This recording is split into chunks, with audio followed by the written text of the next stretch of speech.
The Coffee House of Surat. By Leo Tolstoy. After Bernardine de Saint-Pierre.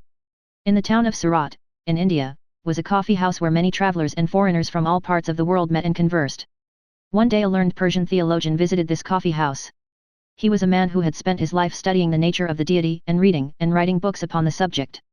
He had thought, read, and written so much about God, that eventually he lost his wits, became quite confused, and ceased even to believe in the existence of a god. The Shah, hearing of this, had banished him from Persia. After having argued all his life about the first cause, this unfortunate theologian had ended by quite perplexing himself, and instead of understanding that he had lost his own reason, he began to think that there was no higher reason controlling the universe. This man had an African slave who followed him everywhere. When the theologian entered the coffee house, the slave remained outside, near the door, sitting on a stone in the glare of the sun, and driving away the flies that buzzed around him. The Persian, having settled down on a divan in the coffee house, ordered himself a cup of opium. When he had drunk it and the opium had begun to quicken the workings of his brain, he addressed his slave through the open door. "Tell me, wretched slave," said he, "do you think there is a God, or not?" "Of course there is," said the slave, and immediately drew from under his girdle a small idol of wood. "There," said he, "that is the God who has guarded me from the day of my birth. Everyone in our country worships the fetish tree, from the wood of which this God was made." This conversation between the theologian and his slave was listened to with surprise by the other guests in the coffee house. They were astonished at the master's question, and yet more so at the slave's reply. One of them, a Brahmin, on hearing the words spoken by the slave, turned to him and said, "Miserable fool! Is it possible you believe that God can be carried under a man's girdle? There is one God, Brahma, and he is greater than the whole world, for he created it. Brahma is the one, the mighty God, and in his honor are built the temples on the Ganges banks, where his true priests, the Brahmins, worship him. They know the true God, and none but they. 1,000 score of years have passed, and yet through revolution after revolution these priests have held their sway, because Brahma, the one true God, has protected them." So spoke the Brahmin, thinking to convince everyone, but a Jewish broker who was present replied to him, and said, "No, the temple of the true God is not in India. Neither does God protect the Brahmin caste. The true God is not the God of the Brahmins, but of Abraham, Isaac, and Jacob. None does he protect but his chosen people, the Israelites. From the commencement of the world, our nation has been beloved of him, and ours alone. If we are now scattered over the whole earth, it is but to try us, for God has promised that he will one day gather his people together in Jerusalem. Then, with the temple of Jerusalem, the wonder of the ancient world, restored to its splendor, shall Israel be established a ruler over all nations." So spoke the Jew, and burst into tears. He wished to say more, but an Italian missionary who was there interrupted him. "What you are saying is untrue," said he to the Jew. "You attribute injustice to God. He cannot love your nation above the rest. Nay rather, even if it be true that of old he favored the Israelites, it is now 1900 years since they angered him, and caused him to destroy their nation and scatter them over the earth, so that their faith makes no converts and has died out except here and there. God shows preference to no nation, but calls all who wish to be saved to the bosom of the Catholic Church of Rome, the one outside whose borders no salvation can be found." So spoke the Italian. But a Protestant minister, who happened to be present, growing pale, turned to the Catholic missionary and exclaimed, "How can you say that salvation belongs to your religion? Those only will be saved, who serve God according to the gospel in spirit and in truth, as bidden by the word of Christ." Then a Turk, an office holder in the custom house at Surat, who was sitting in the coffee house smoking a pipe, turned with an air of superiority to both the Christians. "Your belief in your Roman religion is vain," said he. "It was superseded 1200 years ago by the true faith, that of Mohammed. You cannot but observe how the true Mohammed faith continues to spread both in Europe and Asia, and even in the enlightened country of China. You say yourselves that God has rejected the Jews, and, as a proof, you quote the fact that the Jews are humiliated and their faith does not spread. Confess then the truth of Mohammedanism, for it is triumphant and spreads far and wide. None will be saved but the followers of Mohammed, God's latest prophet, and of them, only the followers of Omar, and not of Ali, for the latter are false to the faith." To this the Persian theologian, who was of the sect of Ali, wished to reply, but by this time a great dispute had arisen among all the strangers of different faiths and creeds present. There were Abyssinian Christians, Lamas from Thibet, Ismailians, and fire worshippers. They all argued about the nature of God, and how he should be worshipped. Each of them asserted that in his country alone was the true God known and rightly worshipped. Everyone argued and shouted, except a Chinaman, a student of Confucius, who sat quietly in one corner of the coffee house, not joining in the dispute.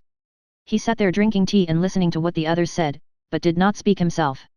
The Turk noticed him sitting there, and appealed to him, saying, "You can confirm what I say, my good Chinaman. You hold your peace, but if you spoke I know you would uphold my opinion. Traders from your country, who come to me for assistance, tell me that though many religions have been introduced into China, you Chinese consider Mohammedanism the best of all, and adopt it willingly. Confirm, then, my words, and tell us your opinion of the true God and of his prophet. Yes, yes, said the rest, turning to the Chinaman, let us hear what you think on the subject. The Chinaman, the student of Confucius, closed his eyes, and thought a while. Then he opened them again, and drawing his hands out of the wide sleeves of his garment, and folding them on his breast, he spoke as follows, in a calm and quiet voice. Sirs, it seems to me that it is chiefly pride that prevents men agreeing with one another on matters of faith. If you care to listen to me, I will tell you a story which will explain this by an example. I came here from China on an English steamer which had been round the world. We stopped for fresh water, and landed on the east coast of the island of Sumatra.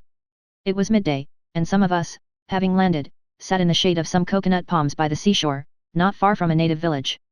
We were a party of men of different nationalities. As we sat there, a blind man approached us. We learned afterwards that he had gone blind from gazing too long and too persistently at the sun, trying to find out what it is, in order to seize its light.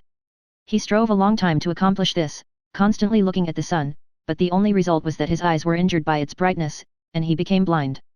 Then he said to himself, the light of the sun is not a liquid, for if it were a liquid it would be possible to pour it from one vessel into another, and it would be moved, like water, by the wind.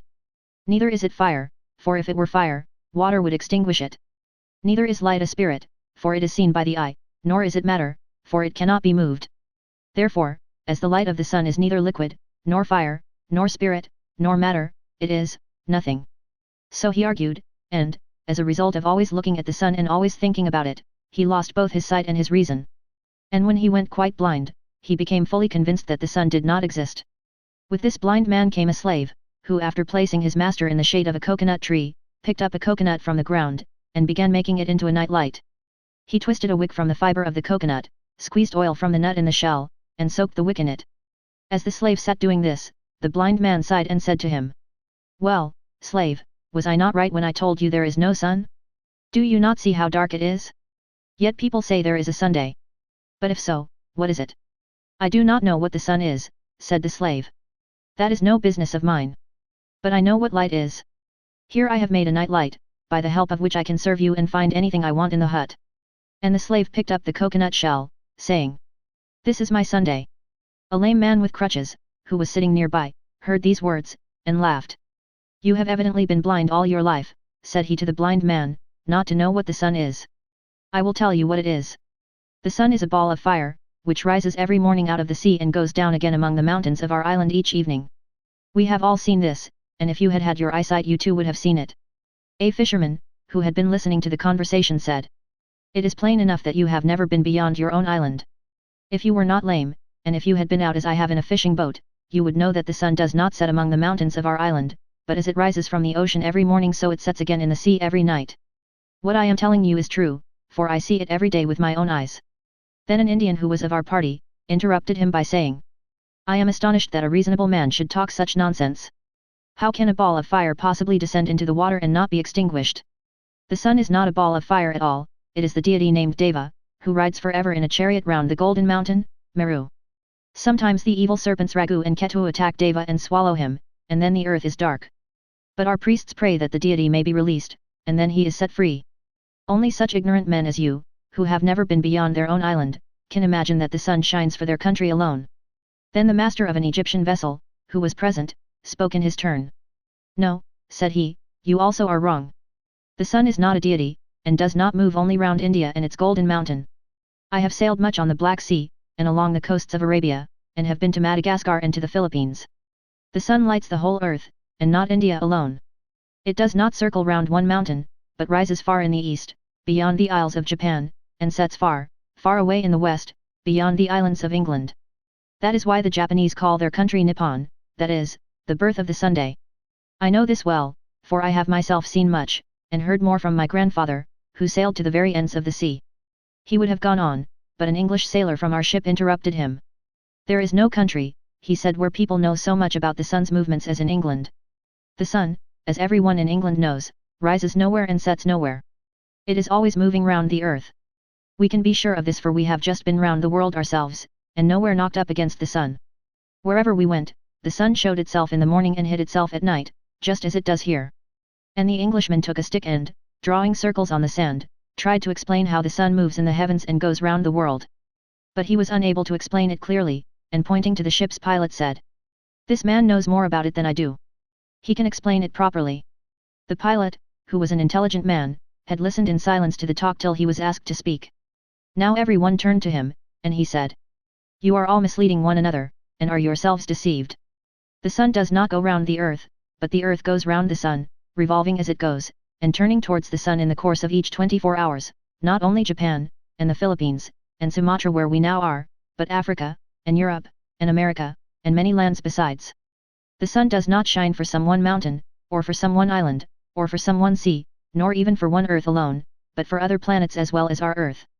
If you would only look up at the heavens, instead of at the ground beneath your own feet, you might all understand this, and would then no longer suppose that the sun shines for you, or for your country alone."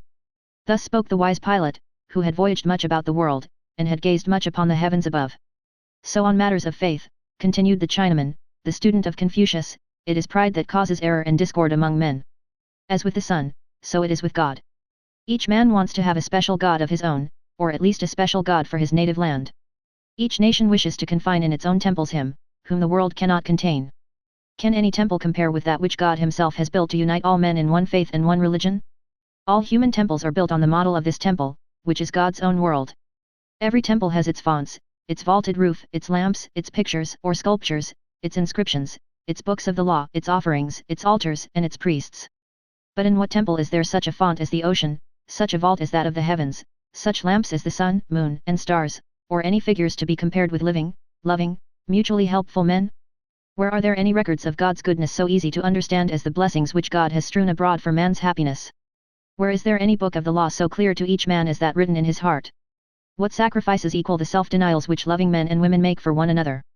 And what altar can be compared with the heart of a good man, on which God himself accepts the sacrifice? The higher a man's conception of God, the better will he know him.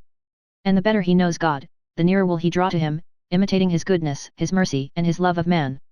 Therefore, let him who sees the sun's whole light filling the world, refrain from blaming or despising the superstitious man, who in his own idol sees one ray of that same light. Let him not despise even the unbeliever who is blind and cannot see the sun at all. So spoke the Chinaman, the student of Confucius, and all who were present in the coffee house were silent, and disputed no more as to whose faith was the best.